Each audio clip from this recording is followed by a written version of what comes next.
What is going on, guys? It is Wrestlelamia here, back with another video. Join us now as we look at this week's edition of Dynamite, as well as the wildest news stories and rumors you need to know, including a promotion upset over a new WWE signing, a former WWE Divas champion headed to TNA, Drew McIntyre signs with Hollywood, Alexa Bliss training for return, a former WWE tag team signed with AEW, and much more. Be sure to subscribe and hit that notification bell for daily wrestling videos, and follow us on Facebook for exclusive lists. Also check out our new videos on Wrestlelamia XL. As always, won't recap the show, but just look at the good, the bad, and the downright ugly. As always, we start off with the good as number 1, AEW steps up. Finally, a show worth watching. Last night's Dynamite was a strong show thanks to using the Owen Hart Foundation Tournament Finals as a springboard to showcase other worthwhile matches. And we've discussed AEW's struggles to book consistently entertaining Dynamites for months, and while AEW never seems to learn its lesson and returns to booking garbage shows, this suggests that there's still hope, particularly with 2 strong Dynamites booked for the following 2 weeks.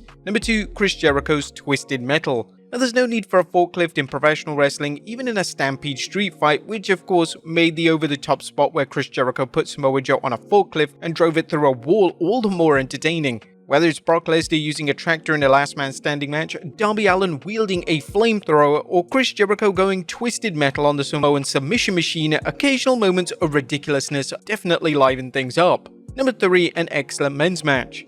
Bryan Danielson vs Hangman Adam Page was a pay-per-view level quality match that epitomized the Owen Hart Cup, an opportunity for wrestlers to showcase their skills as they honor a man whose career was cut short. Jeff Jarrett's inclusion as a special ringside enforcer was a nice touch too, given his friendship with Owen Hart. Number 4, yours truly, Swerve Strickland. Swerve Strickland has settled well in the role of AEW World Champion. While it's difficult for any one wrestler to stand out, Strickland is a clutch performer who always brings his A-game, whether it's a promo or a match. Last night was no different as Strickland addressed the looming challenge of Bryan Danielson and his decision to wrestle in the Blood and Guts match. Number 5, outstanding mic battle between MJF and Will Ospreay. Is Will Ospreay on the same level as MJF regarding promo ability? Well, no, but he's not alone. Nevertheless, he cut a great promo calling MJF out on letting his insecurity motivate him to attack Daniel Garcia. MJF vs Ospreay will be great, and last night's promo between the two was the right way to begin their feud. Number 6, AEW develops storylines. A part of what made last night's Dynamite stand out was its focus on developing storylines, and not just any storylines, but some major ones involving AEW's top stars rather than the extras on Rampage. While it's good for AEW to build up Rampage and Collision, Dynamite should be a showcase for top talent and their storylines. Yes, it should be used to build up stars, but the focus should be on top talents battling wrestlers on the same level rather than marquee players battling C-listers. And a good build for Dynamite 250. Dynamite also built up next week's 250th episode of Dynamite with some big bouts, including MJF vs Will Ospreay for the International Championship and Swerve Strickland vs Kazuchika Okada, as well as a tease from Darby Allin that he's coming for the Elite. But that was a good. What about the bad? Is number 1, now is Mariah May really a contender? Mariah May's win over Willow Nightingale in the finals for the Women's Owen Hart Cup was surprising to say the least. May has only been in AEW since late 2023, and while she's a capable performer, she hasn't been pushed as anyone special other than her affiliation with Toni Storm. Wrestling has a history of taking recent rivals and giving them a strong push, but May's win is a questionable decision for such a prestigious event, at least by how AEW books it, and she doesn't come off as a worthy contender for AEW's top prize for its women. That was nothing downright ugly other than perhaps the Acclaim's music video, and that's a matter of taste. But AEW produced a strong show which hopefully can entice fans into tuning in for next week's 250th anniversary special and the following week's Blood and Guts special. What did you guys think of Dynamite last night? Let us know in the comments down below. Now let's move on to the news.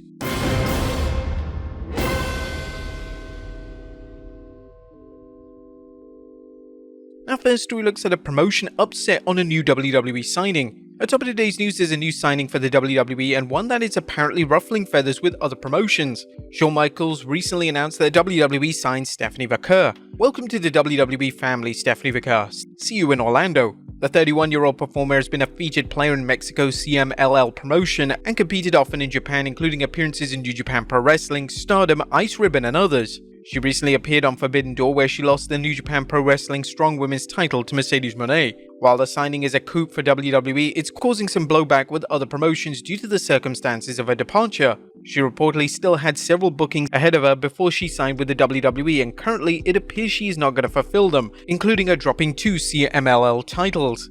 Meltzer commented on the situation on the recent Observer, saying, "There's a lot. This has actually been a really huge story because, you know, the nature of how it all went down. Obviously, she did Forbidden Door. Both AEW and WWE wanted her. She was leaning towards WWE and she told CMLL. I believe she told New Japan, but it may have been that CMLL told New Japan, but New Japan and CMLL have been aware of this before she signed. It appears that things went sideways due to her handling of things with her obligations.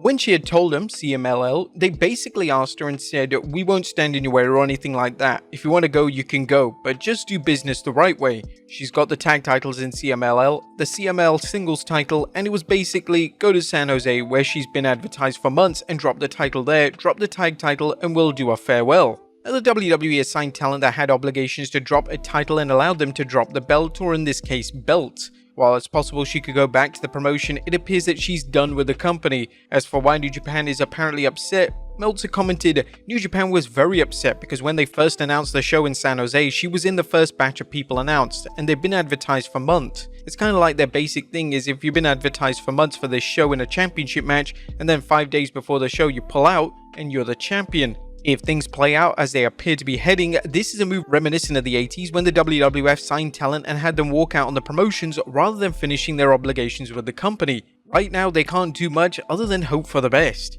Next up, a former WWE Divas champion headed to TNA. Could TNA fans see former Divas champion Alicia Fox in the promotion's Knockout division? Fox recently appeared at a virtual autograph signing and discussed possible options for returning to a promotion rather than her current status competing on the indie circuit. But TNA, I like TNA. I like their vibe over there, and Gail's over there, Tommy Dreamer's over there. It just seems like a good one, a good place to go. Get in the zone there. Fox has appeared sporadically in WWE, including competing in the 2021 and 2022 Women's Royal Rumble matches. Given the crossovers between TNA and NXT, fans may see Alicia in NXT if she signs with TNA. Next up, a former WWE tag team signed with AEW.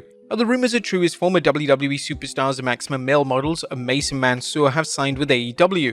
Naturally, the two can't work in the Maximum Male models gimmicks as the WWE likely trademarked them. However, that doesn't seem to be stopping AEW from going with what they hope is a lawyer-friendly version of the gimmick, as Mason Madden aka Mace and Mansoor are teaming up as MXM. A hype video aired showing the two in a fashion shoot, and the video is actually interesting. Although the Maximum Male models never got much of a chance on WWE TV other than putting LA Knight over when he dumped his Max Dupree character for his more popular LA Knight persona, they reportedly were getting over with the fans at live events. But not everyone seems to be a fan of the signing, as Inside the Ropes reports the Acclaim's Max Caster criticizing AEW's constant influx of talent and how it's an insult to existing talent. Caster reportedly replied to the Ring of Honor hype video with, "We don't want them." His comments didn't go unnoticed, as Inside the Ropes reports, taking notice of Caster's response, Mansoor posted a diss track online rapping over the Acclaim's entrance song, where Caster was described as Bowens Janetti and joked that the former tag team champion can't get booked in a singles match. Now, this exchange is puzzling when you consider AEW restricts comments that its talent make in public, including interviews and social media posts.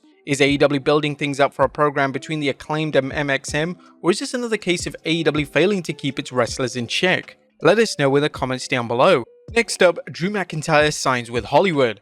Could Drew McIntyre break out into TV and movies? Drew will appear in the upcoming Dave Bautista action film The Killing Game and has reportedly been signed by the Paradigm Talent Agency. Variety is reporting on the contract, and as noted by Wrestling News, Drew follows the footsteps of Tiffany Stratton and CM Punk. Next up, Alexa Bliss training for a return. A recent Instagram post from Alexa Bliss has fans buzzing that wrestling's 5 Feet of Fury is training for a return since her maternity leave. The photo shows Bliss performing a backwards handspring along with the comment, "First handspring since baby. Gotta work on that form though." Alexa Bliss's fans are also curious whether she'll work with the Wyatt Six when she returns. When do you think Bliss will be back and what program will she work in? Let us know in the comments down below. And finally, why Samoa Joe suffered a kayfabe injury. And last but not least, if you're wondering why Chris Jericho drove Samoa Joe through a wall other than because he could, there's apparently a real-life explanation for Joe's kayfabe stretcher job. PW Insider is reporting that it appears that Joe needs time off to film the second season of Peacock's Twisted Metal series, and that the film could keep Joe busy through the month of October. While there will be breaks in the shooting, it's unknown whether AEW will bring Joe in for a match or two, or even if he's able to wrestle, since many production companies bar wrestlers from competing during a shooting schedule. But there you have it folks, our look at Dynamite as well as the wildest news stories and rumors you need to know. Be sure to leave your comments down below, and I'll see you next time with some more wrestling content.